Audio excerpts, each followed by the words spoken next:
안녕하세요, 저스티스입니다. 베이징에서 북동쪽으로 약 750km 정도 가면 랴오닝성의 성도이자 과거에 만주라고 불리던 지역의 최대 도시인 선양이 나옵니다. 선양은 고구려와 발해의 영토로 대한민국과도 떨어뜨려 생각할 수 없는 도시인데요. 선양은 현재 인구 약 900여만 명이 살고 있는 공업도시로 1000년의 역사가 깃든 옛 도시입니다. 오늘은 선양의 역사에 대해서 여행을 떠나보도록 하겠습니다. 선양은 중국식 발음이고 한국식으로 발음하면 심양이 됩니다. 여기서 심자는 깊은 물심 또는 물이름 심자로 물이 깊은 곳을 의미합니다. 선양을 흐르는 랴오허의 지류인 훈허의 옛 이름이 심수여서 여기서 이름이 유래했다고 전해집니다. 다음으로 양자는 볕 양자로 양지 바른 곳을 의미합니다. 지형적으로 볼 때 산의 남쪽이나 강의 북쪽에 있는 경우 중국은 도시 이름에 양자를 붙이는 관습이 있었습니다. 그 대표적인 도시가 바로 낙양입니다. 낙양은 낙수강의 북쪽에 위치하고 그 남쪽에는 이산이 자리해서 낙양이라 불렀습니다. 따라서 종합해보면 선양은 깊은 물이 있는 밝은 곳 정도를 뜻합니다. 즉 선양은 지리적 특징을 이용해서 정통 중국식으로 지어진 이름이라고 보시면 되겠습니다. 반면 만주인들은 선양을 자신들의 언어인 만주어로 묵덴이라 불렀습니다. 뒤에서 보충 설명하겠지만 묵덴은 번영하는 도시 또는 성스러운 도시라는 뜻입니다. 아울러 청나라 말기에는 행정구역이 개편되면서 펑텐이라 부르기도 했습니다. 따라서 선양, 심양, 펑텐, 묵덴이 모두 선양을 뜻하는 말이라고 보시면 되겠습니다.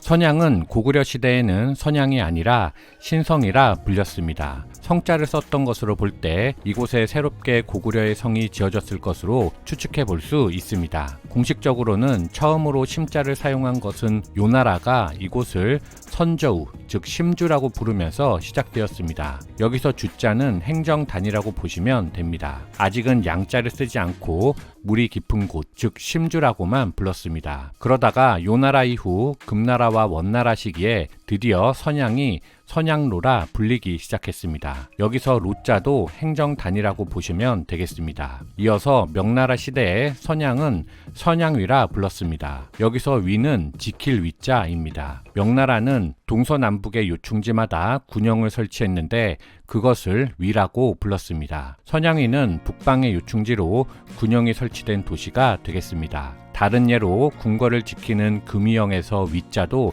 같은 의미라고 보시면 되겠습니다. 1621년 청나라 시조 누르하치가 명나라로부터 선양위를 빼앗은 후에 1625년 수도를 선양으로 옮겼습니다. 그런데 누르하치가 이듬해 곧바로 사망했습니다. 이어 즉위한 아들 홍타이지는 1636년에 후금을 청나라로 계칭하고 선양을 성경이라 고쳐 불렀습니다. 이후 성경이 후금의 수도로 역할을 하게 되는 것이지요. 성경은 번영하는 수도 정도의 뜻으로 보시면 되고 이것을 만주어로 하면 묵덴이 됩니다. 정리해보면 청나라 시기의 중국 대륙에서는 선양을 성경 또는 선양이라 불렀고 현재의 동북 삼성에 해당하는 만주어를 사용하는 생활권에서는 자신들의 언어로 묵덴이라고 불렀다. 이렇게 보시면 되겠습니다. 한편 1644년 섭정 도르곤이 이자성을 몰아내고 베이징을 장악한 후 베이징을 청나라의 수도로 결정함에 따라 성경은 더 이상 수도를 의미하는 경자를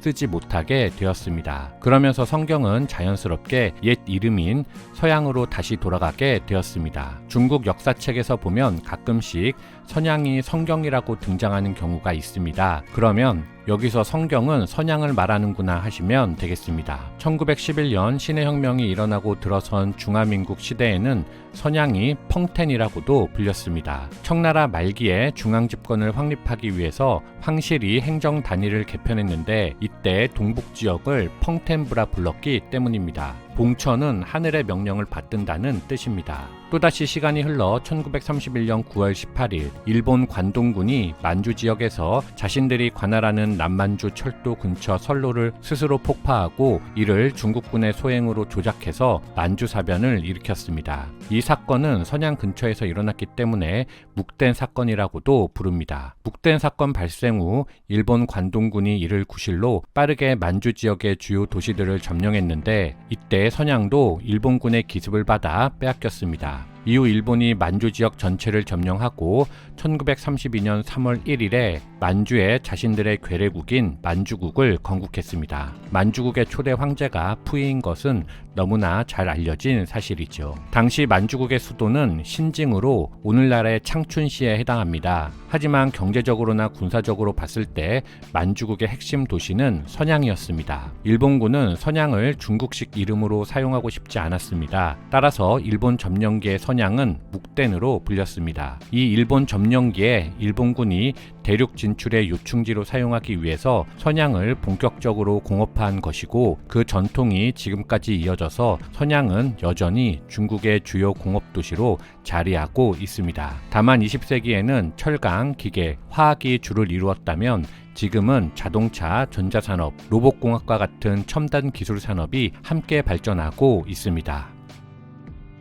선양은 중국 랴오닝성 중앙부에 자리하고 있습니다. 해발 45m로 평평한 지형을 가지고 있으며 랴오허의 지류인 훈어가 도심을 관통합니다. 온대 대륙성 기후로 봄은 짧고 건조합니다. 여름에는 덥고 습하며 평균 기온이 28도까지 올라가고 30도가 넘는 날도 많습니다. 가을은 쾌적하고 서늘하며 건조합니다. 겨울은 매우 길고 춥습니다. 기온이 영하 10도 이하로 내려가는 경우가 많습니다. 연평균 기온은 8도 정도이며 연평균 강수량은 약 700에서 800mm로 대부분 여름철에 집중됩니다. 선양의 인구는 약 900만 명으로 서울의 약 950만 명과 단순한 인구수는 비슷하다고 볼 수 있습니다. 하지만 선양은 면적이 약 13,000제곱킬로미터로 서울의 600제곱킬로미터에 21배에 달합니다. 따라서 서울의 인구 밀도가 선양보다 훨씬 높습니다. 즉 서울보다 물리적으로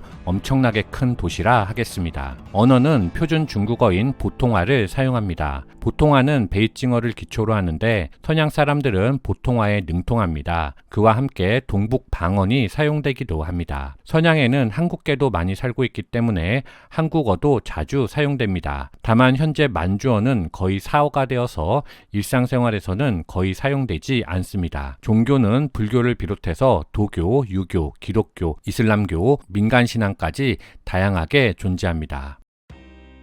선양에는 1625년 후금 태조 누르하치가 건설하기 시작해서 아들 홍타이지에 의해 완성된 선양고궁이 있습니다. 즉 청나라 초기의 궁전이었던 셈인데요. 도르곤이 수도를 옮긴 후부터는 제2궁궐로 사용되었습니다. 일반적으로 자금성의 축소판으로 간주되지만 정통 중국식 건축 양식에 만주족 전통 건축 양식이 가미된 독특한 특징을 가지고 있습니다. 면적은 자금성의 약 7분의 1 정도이고 약 70개 정도의 건물이 있습니다. 선양고궁은 동로, 중로, 서로 이렇게 3개 구역이 남북 방향으로 나뉘어져 있습니다. 보시면 직사각형이 아니라 약간 기울어져 있는 것을 볼 수 있는데요. 지형이 평평하지 않았고 풍수지리적으로도 약간 비스듬하게 자리 잡는 것이 유리하다고 판단했기 때문이라고 합니다. 입구는 대청문입니다. 대청문 뒤로 3개의 메인 정각이 있습니다. 첫 번째는 홍타이지가 국정을 처리하던 최고 집무실인 숭정전입니다. 숭정전 뒤로 선양에서 가장 높은 건물이었던 봉학루가 있습니다. 봉학루에서 황제가 연회를 주재했습니다.